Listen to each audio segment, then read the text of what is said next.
السلام علیکم ویورز، میں ہوں راجہ عبدالرحمن ایڈوکیٹ۔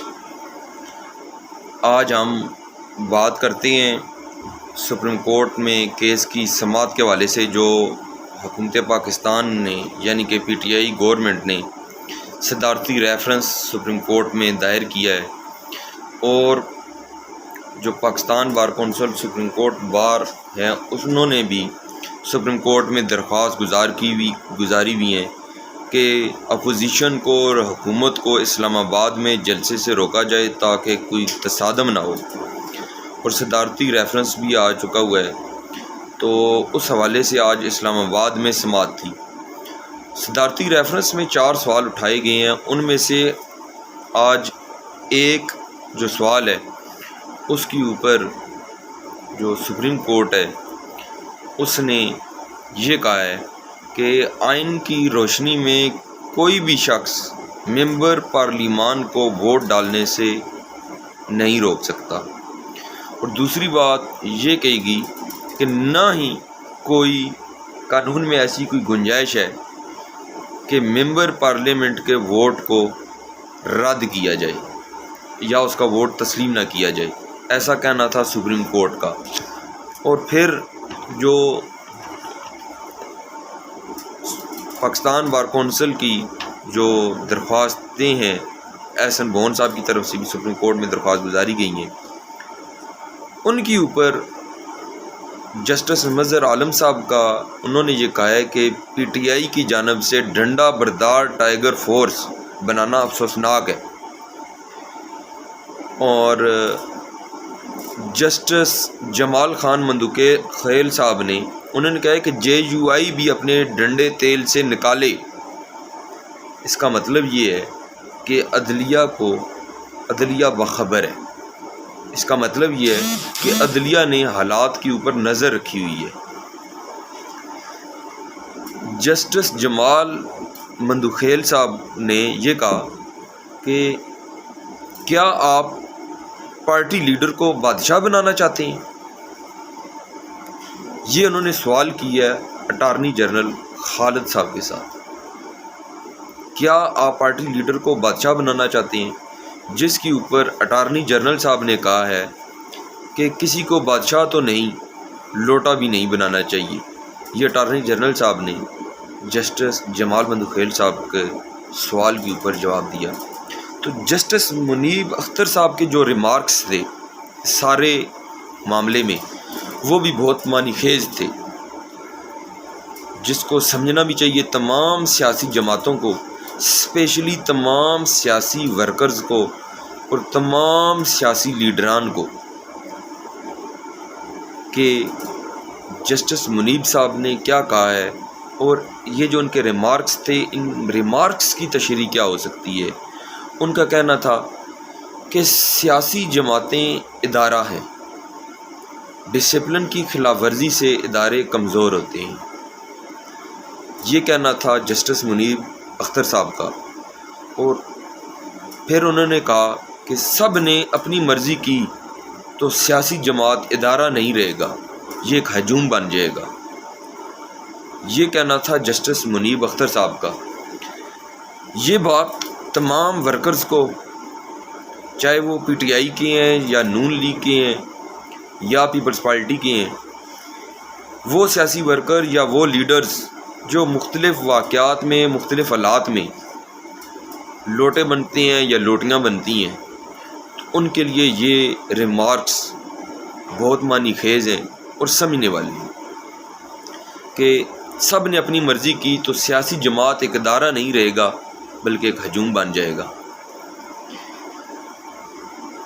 آج کی یہ جو سماعت تھی، اس کو چیف جسٹس صاحب نے کہا ہے کہ ہمارے معمول کے مقدمات بھی ہیں، یہ ایک بہت اہم مقدمہ ہے، تو اس کو بھی دیکھیں گے، اور انہوں نے اس کی کل تک کے لیے سماعت کو مؤخر کر دی ہے، اور ساتھ یہ کہا ہے کہ کل ہم 1 گھنٹہ اس کے اوپر دوبارہ سماعت کریں گے۔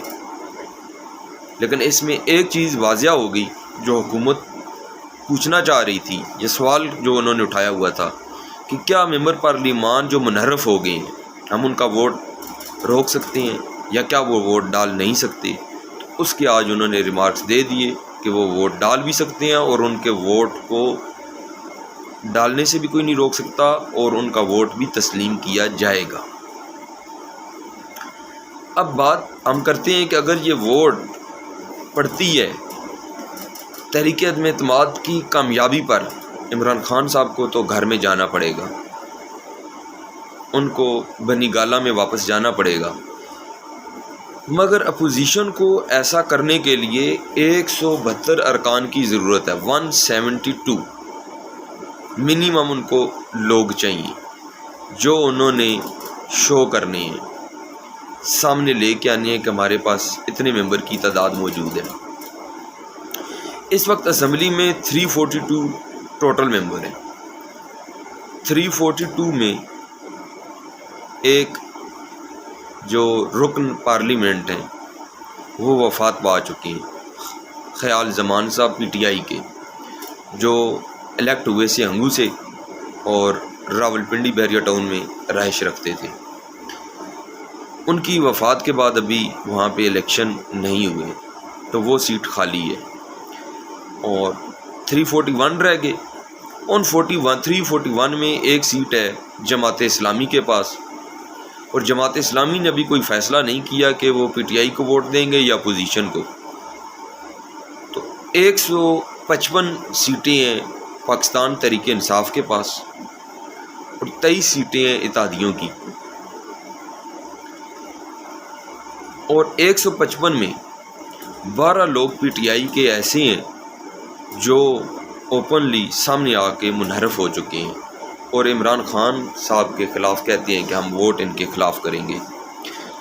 اگر 12 وہ لوگ ووٹ وہ نکل جائیں، 23 اتحادی لیفٹ کر جائیں، سننے میں آ رہا ہے کہ 12 سے تعداد بہت زیادہ ہے جو خاموش ہیں، تو یوں عمران خان حکومت اپنی جو اکثریت کی جو تعداد ہے وہ کھو دیں گی اور اپوزیشن کامیاب ہو جائے گی۔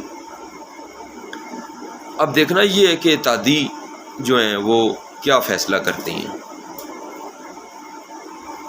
آج کی جو سپریم کورٹ کی سماعت اور اس کے بعد جو نئی ڈیولپمنٹ ہے وہ یہ ہے کہ ایم کیو ایم اس وقت زرداری ہاؤس میں آصف علی زرداری صاحب کے ساتھ اور بلاول بھٹو زرداری صاحب کے ساتھ ملاقات کر رہے ہیں، اور سننے میں یہ آ رہا ہے کہ انہوں نے اپوزیشن کو اپنی حمایت کا یقین دلا دی ہے۔ ایم کیو ایم آج یا کل اپوزیشن کے بینچوں پر بیٹھنے کا اعلان کر سکتی ہے یا کر دے گی، وہ چاہے آج اپوزیشن کے ساتھ ملنے کا اعلان کر دیں، نہیں تو کل کر دیں گے۔ تو یوں حکومتی اتحاد میں سے ایک جو پارٹی ہے وہ حکومت سے علیحدہ ہو جائے گی۔ پرویز الہی صاحب، ان کی ویڈیو سامنے آ رہی ہیں، وہ بھی آج یا کل حکومت سے علیحدگی کا اعلان کر دیں گے۔